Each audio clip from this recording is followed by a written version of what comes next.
Welcome, welcome. Let's see here. I'm just going to get myself adjusted and we are going to start.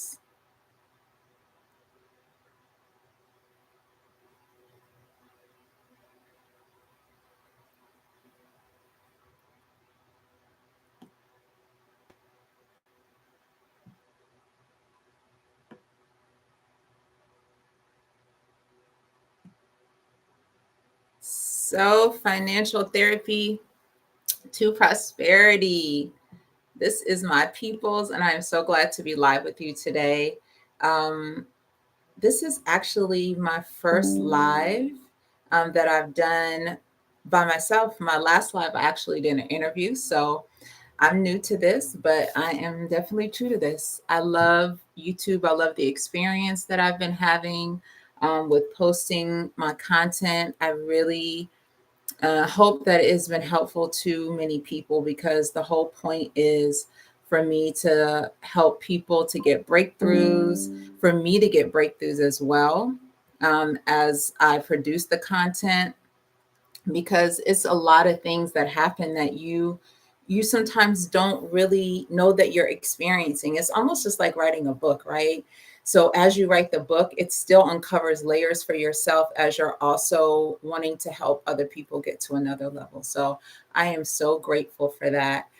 So I am Tamoa Danielle, and I just wanted to give a little bit about myself. I know it's in my videos, but if you're new here, you wouldn't really know that information. So I am a licensed mental health therapist. And of course, mental health is definitely something that is important to me. But as you know, I've been in mental health for over a decade, right? And what I have noticed is the link to things that happen when we grew up related specifically to money, and what people have, right, in the field have coined to be financial trauma. The thoughts related to our decisions about money, how we, our relationships with money, whether it is with our spouses, our partners, whether it has to do with our business, our kids, but really it's truly about the relationship with ourselves, right? And how we see money. So what I realize is while I may heal through a whole lot of things in my life, I still had another level that I needed to unpack. And that is my history and my thoughts when it came to money. So I kept seeing the same type of cycles, the same type of themes come up in my life revolving money. And it was very exhausting. It really, really was.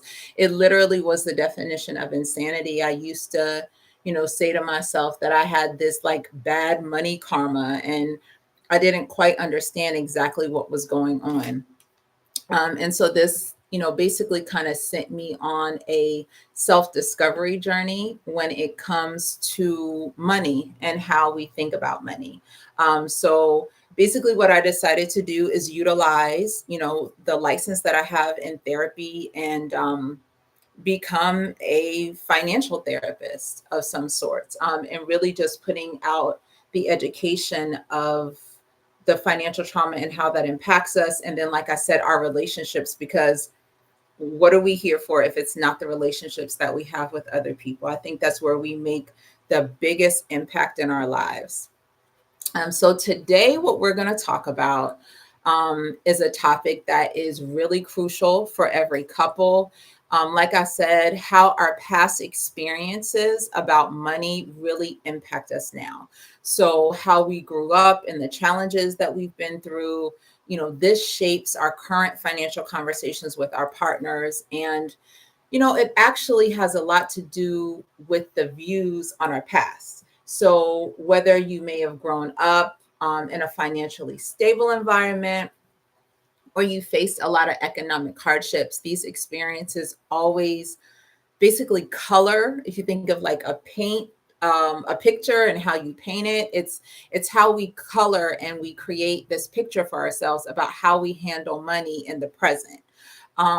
So if you basically had a childhood where there was a lot of financial instability, you may approach the thought of money and your spending around a lot of anxiety or scarcity. If you were taught to be frugal, you might struggle with spending, or you may have habits that you overspend. The majority of people that I've talked to, they do not have a positive thought when it comes to money. They love money when they have it, but when it changes and they don't have money, it changes their whole world, right? Um, and we need money to live. So, of course, it would impact our emotions around money when we don't have it. We need money for our most basic needs. So, um, for me, I had to create a different relationship when it comes to money. And trust me, it's not easy. And I'm not just some like huge expert at basically saying I've got it all figured out, right? Because it literally takes you being very intentional and practicing this literally on a daily basis. And you have to create your own plan to help you to be able to resolve those limiting beliefs, negative mindset when it comes to you and your relationship. Um, One of the biggest things for me is I knew that the way that I thought about money, like I said, because of the way that I grew up and the things that impacted me when I was young and the things that my parents went through, it had me thinking in a scarcity mindset. So let me give you an example. So like, have you ever like knew that you have money coming? Like, so let's think about when you get your tax check, right? At the beginning of the year. And I have all of these areas where I know I'm going to pay my bills. I have everything planned out, or I know I'm going to buy things for the kids or whatever the case is. It's like as soon as the check would get into my hand, then all of a sudden the washing machine will go down, the car needed to be fixed. Like I had a light bill that was like usually, maybe it's $200 a month. Now the light bill is $400 a month. And the thing is, it wouldn't happen just like one time individual, like everything would happen at one time. And I didn't understand this. And so it would make me so frustrated. I get defeated. I'd be like really upset at myself. But what I realized is like, I can't control these things that are going to happen. But what I didn't understand is like, why does this happen at these times? But instead of me using what was going on as like a notification about, okay, how can I change this? What changes can I make in my financial situation for the unexpected to happen? I just kept repeating the same cycle. I'm really sharing this because I know that I'm not alone in this. And I want you to know that you're not alone in this at all. But one of the main things is that scarcity mindset that I had. I carried it into my relationship, right? Especially early in my marriage. Um, Many times when it came to our financial discussions, I felt like I was walking on eggshells, right? Um, my upbringing taught me to kind of be extremely cautious about money, but didn't really talk about how it impacted us. It was basically taught by the actions and the things that happened to us, all the difficulties, right? My parents were very silent when it came to money. They didn't have a lot of arguments and things. I just later on I thought about it and I realized is the times where I felt like there was tension in the house, or maybe my parents weren't really talking to each other, or it felt weird. Those were the times when it was really about issues with their finances, right? And those like perspectives for me, I wasn't silent. For me, well, you know what? I take that back. I was silent at times. So for me, it would go to extremes. Like sometimes I'd be silent, and then sometimes we get in a heated argument. But either way, there was really a lack of balance in the way that we communicated with each other. And we just found ourselves in a lot of like the same cycles of a lot of blame and frustration. which really only deepened our financial and emotional divide. And a lot of it just really made us sick, right? Like, it gave us a sick mindset when it came to finances. And we really needed to get well. So through all of the struggles and all of the arguments and all of the fear, I realized that a lot of our arguments were not just about the money. They were really about the way that we looked at it, like our beliefs and our fears. That's one of the reasons why I did develop the financial love covenant, because I wanted people to understand that it wasn't about the bill, right? It was really about addressing underlying issues, and we had to find a way to improve our communication, or it was really going to come to a place where it would end our relationship. So I'm going to give you an example, just to think about, and this may resonate with you. So you and your partner, you receive like an unexpected bill. And instead of you calmly discussing it or handling it, the conversation basically spirals out of control. You get into an argument. You start talking about who overspent and why the bill came up. And the arguments are really, like I said, routed in the past fears and the financial habits than the actual bill. So then you have one partner that feels overwhelmed because they've been through some type of financial crisis before. And then you have one partner that feels frustrated because they've never had to really deal with money problems. This is where the past experiences like really intersect the present, right? So I know a lot of people think, well, I don't really get how my past affects my present. But it really, really does, because it's so ingrained in you sometimes that you're not conscious about how those thoughts trigger the way that you deal with things right now. Um, so turning in, like the environment basically turns into a battleground instead of opportunities for resolutions. You repeat the same cycle. And I know that it sounds really, really weird, right? Because it's like, why would we want to repeat the same cycle with the person that we love? Why do we continue to do the same things? But it is routed in the fear and anxiety, and where we allow that to take over. I don't think that it comes from a place of not wanting a solution. It comes from a place of not knowing what the solution is. And so there is a difference in that. Personally, I remember times where I was just crying because I didn't know what to do. It wasn't so much crying because, my partner hurt me. I just didn't have the mindset to understand how to get out of the financial kind of dysfunction that we had going on. So I wanted to just give you some education a little bit about um, how this impacts people, because you're not alone. So 40% of couples say that they have financial disagreements, and it is a major source of stress or conflict. But like I said, it's not just about the money. These financial issues tap into like deep emotional wounds, so they can trigger feelings of inadequacy, fear of failure, anxiety, which can severely impact your relationship. So, if you've ever experienced financial hardship, right, you may be approaching money with a scarcity mindset. And that means basically like you're constantly worried about losing money, constantly worried about, spending money.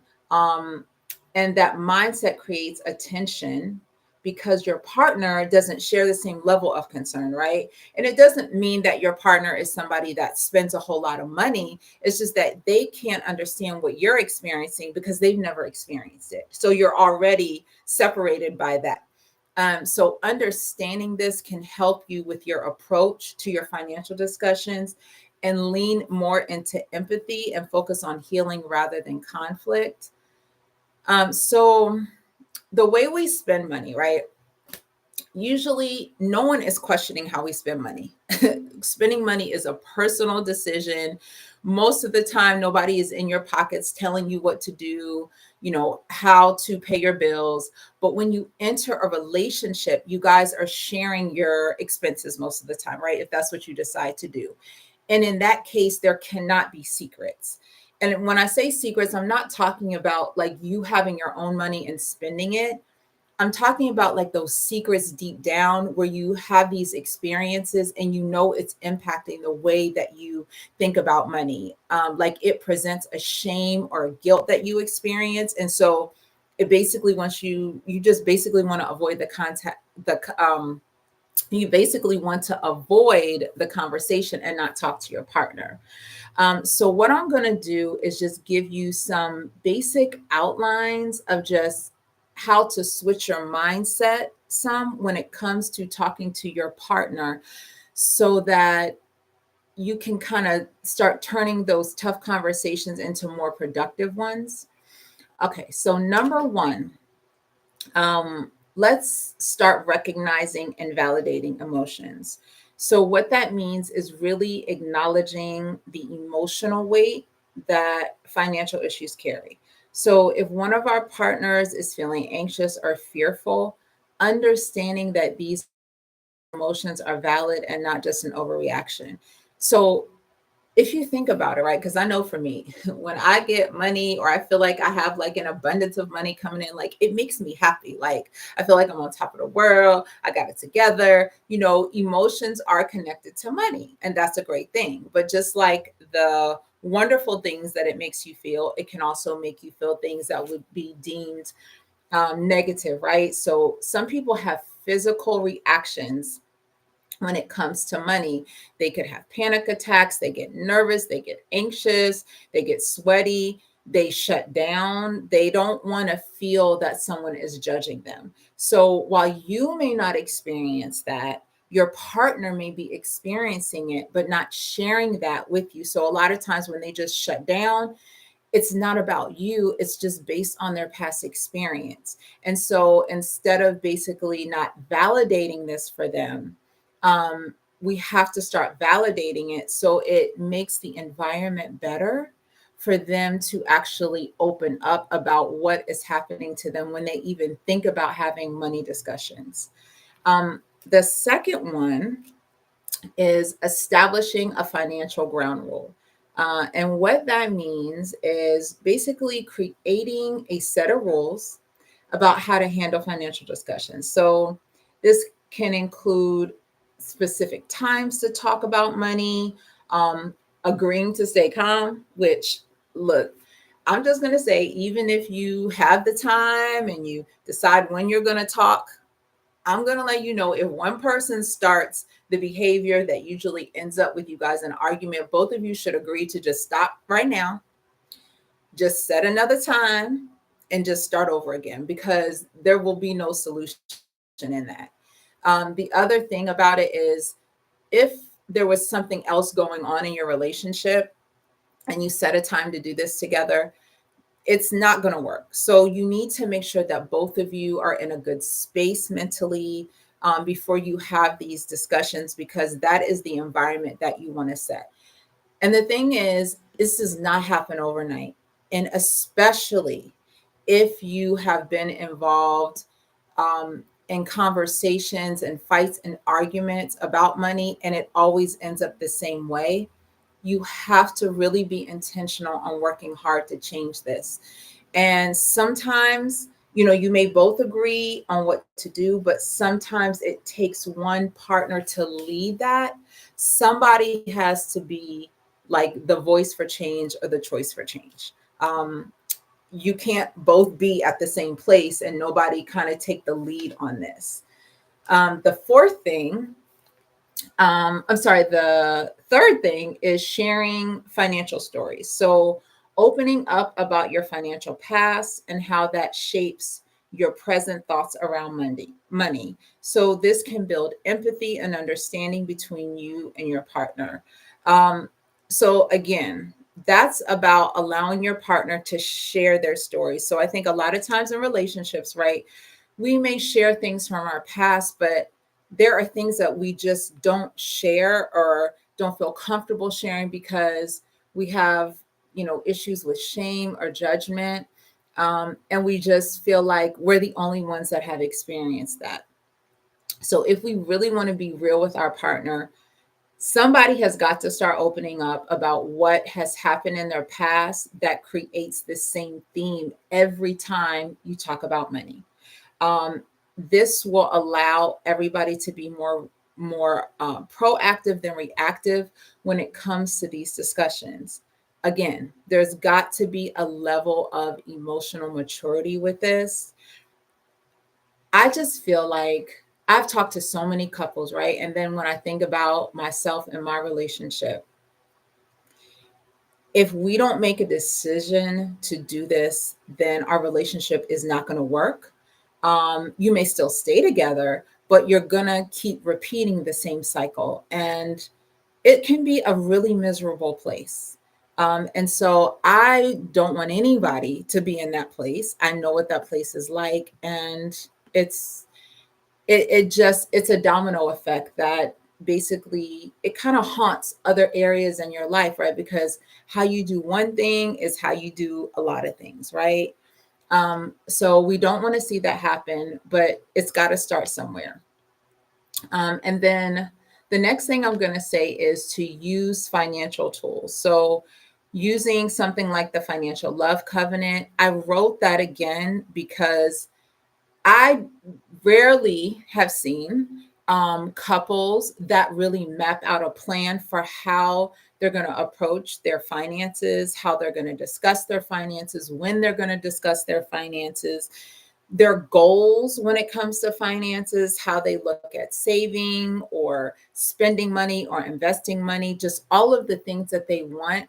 I think we talk about a lot of different goals, but our finances is usually not one that we discuss. And so that was one of the biggest reasons why I created the financial love covenant. I wish I had that when I was married because I feel like it would have really helped the landscape for me to get further faster when it came to talking about money. And lastly, I would say is to always seek professional help, whether that is some type of coach, whether that is a financial therapist. Um, Having this third person to listen and mediate both sides is really important, especially I would say if you've been together a long time, because I know that if you, the longer you're to change, like I said, it can be very, very tough. And so just having that mediator to address and really listen to both people's sides, I think is really crucial. It doesn't mean that you have to have this person there for a long time, but I think that it really does help to have a start so that you know how to listen to each other. So I I really think that if we really want happier relationships, the financial conversations are very important. While there are so many other aspects of things that happen in our relationship, it seems to be that financial conversations are one of the hardest. And I feel like if we can overcome and get to great communication when it comes to